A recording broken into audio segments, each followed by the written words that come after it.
to subscribe for more awesome videos.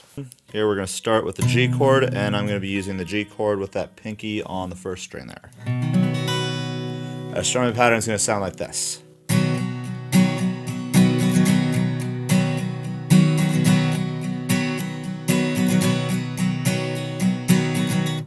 So all that is down, down, down, down, down, down, down, down, up. Is accenting on beats 1, 2, and 4. So you just want to play those ones a little bit louder to give that rhythmic feel.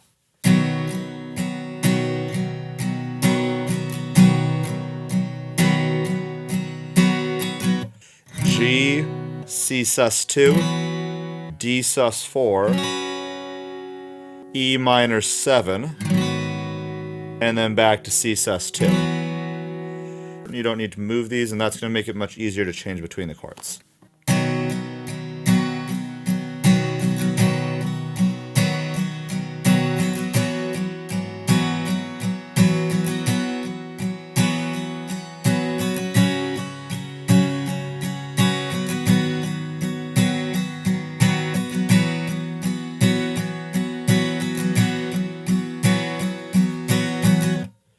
Alright, so if you can play that part, then that's the verse. Then moving into the chorus, we're going to use the exact same strumming pattern, just change up the chords a bit.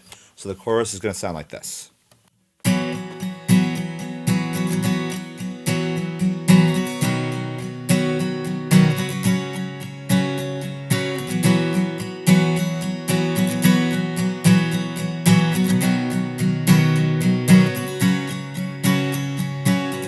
So you can see the chorus got the same vibe. We're just changing up the chords a little bit. We've got C sus2 for 2 run-throughs of the strumming pattern. And then we're going to go to G for 1 run-through of the strumming pattern. And then end on D for 1 run-through of the strumming pattern. So that's...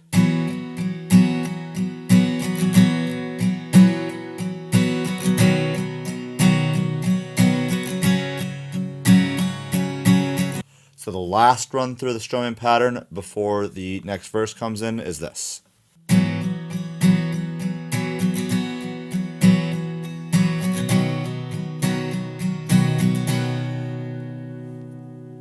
And then you move back into verse 2.